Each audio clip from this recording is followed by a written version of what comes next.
with host Sam Shad, a no-holds-barred political forum. Now, from the Nevada Newsmakers broadcast headquarters, here is Sam Shad. And back on Nevada Newsmakers, we are pleased to welcome for the first time to this program Jennifer Terhune. She is candidate for Assembly District 25, Pat Hickey's old district. Pleasure to have you on the program. Thank you. I'm very glad to be here. And I followed your career being a supporter of Ron Paul, Tea Party Express, and so we know what position you come from. You're going to be running against Jill Tolles, who is sort of the establishment candidate, it appears to be at this time. Yes. How tough is that going to be? Well, it is a challenge. I think we're up for the challenge. So it's going to be a tough race, but we are doing well, and we're already out knocking on doors, and we are going to be hitting the streets. And I think that that's really going to make the difference, is getting out there and talking to the voters. And that's something that I'm excited to do. And like I said, we've already started that. And it's going well. I think we're going to make a good race of it. I am glad, actually, to not be considered part of the current establishment, and glad to be sort of the underdog in this. Do you think that, and I know that you're against the commerce tax that was passed, do you think that this is going to be something that will actually get Republicans who are mad at the governor for passing the commerce tax to look away from an establishment candidate? I think that it might, and I believe that there are a lot of people who normally would be supporting an establishment candidate who are now looking for other options, because a lot of people are angry and they feel betrayed by the last legislature that passed this very, very large tax increase. This is the largest tax increase in the history of the state against the will of the voters. So I think that a lot of people were very disappointed and felt betrayed, so they are looking for other options. You know, in past days, you would have been regarded as a libertarian. I think you probably philosophically are still a libertarian. Do you think that the libertarians are going to get out and canvass the streets for you in a very strong way? Well, I consider myself more, and I'm not going to say I'm a libertarian, more of a traditional Republican, more of the conservative that wants the limited government and the power in the hands of the people where it constitutionally belongs. And there are definitely a lot of supporters of that philosophy in this area. And we do have a pretty good network of those people. So we definitely have some volunteers who are raring to go. Does it make a difference that this is a presidential election and therefore there may be more people out in the primaries than there would be normally?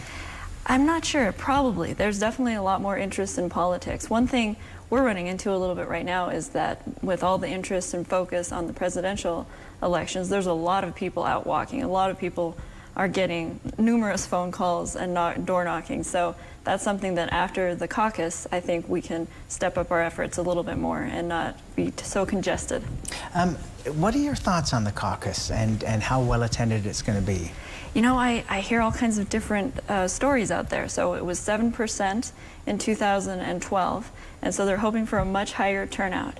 10% is what they think might, but I've been hearing some very large numbers like 20 to 30%.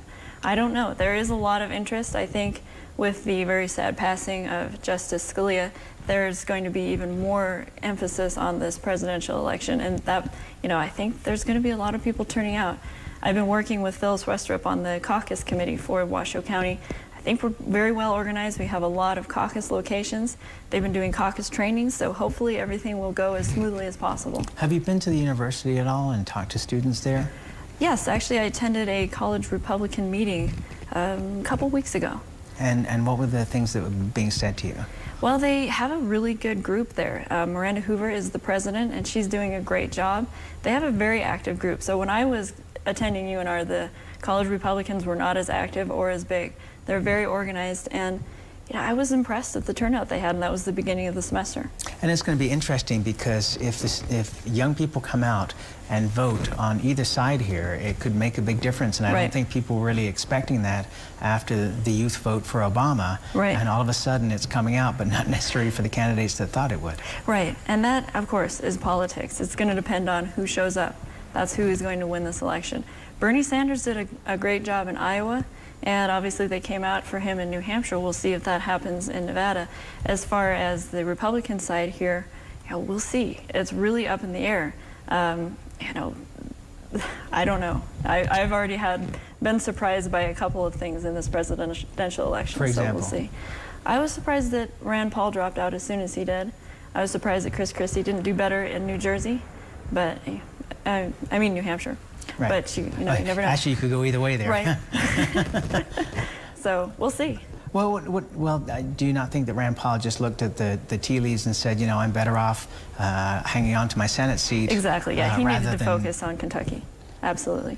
All right, let's take a break. More with Jennifer Terhune. She is running in District 25, Pat Hickey's old district. We'll be right back. Is brought to you by the Nevada Trucking Association. Trucking moves America forward. And now, back to Nevada Newsmakers with Sam Shad. And back on Nevada Newsmakers, we're speaking with Jennifer Terhune. She is the candidate for Assembly District 25, Pat Hickey's old seat. She is a constitutional conservative. Would that be appropriate to say? Yes. So talk to me about what people have been saying to you about the school district, because you have some concerns about that. Well, education is a big concern, and I think a lot of people were concerned with the whole situation that happened with the school board. There was a lot of people upset with that whole situation with Pedro Martinez, and a lot of people felt like major changes were needed on the school board. And people are concerned about education. That's one of the top I would say number one. Yeah, yeah. And I appreciate that, because I really feel that education is key to having a really strong state and a strong country. We need our children to understand and have the opportunities to get out there and make the best they can for our state, for our country, and get out there. So I really appreciate the concerns with education. As I talked about, I come from a background where I was in public school, also private school, and also homeschooled. So I really appreciate all the options out there and feel like parents really need to be in control of education. They need to be the final decider of how their children's education is run. And I would like to see more power being given to the parents, which is why I'm a fan of the school voucher program, because I really think that parents need to have those options. We pay the taxes for education, and the school voucher program is giving a little bit of that money back to help people. What do you think about some of the studies that have been done that show that most of the school vouchers are being applied for in wealthier districts rather than poor districts, and that poor people are not going to have the opportunity because they don't have any additional money to put towards these schools? Well, and I would like to see that change. So I believe that we need to have a school voucher program that poor families can utilize that and get their children out of the failing schools. So that's something, the school voucher program is not perfect, and I've heard various concerns about it, but I think that it's a step in the right direction. And we need to continue working that way to expand school choice, to make it a real choice, not just for wealthier neighborhoods, but for poorer families as well. When you look at, and we're talking about the Washoe County School District here in particular, and if you take Clark County out of the equation, Washoe County schools are pretty much in the middle of the pack as far as it goes nationally. Right. If you were a teacher, wouldn't you feel pretty beaten up that people keep talking about this failing education system when we're actually turning out a lot of smart kids, including yourself? Well, and I think that the teachers do get blamed a lot, too much. I think the teachers do an amazing job. I was actually went and visited a second grade classroom recently here in Reno, and I am always so impressed by the teachers. What they manage to do with what they have is really impressive, and I think these are individuals who really care about what they're doing.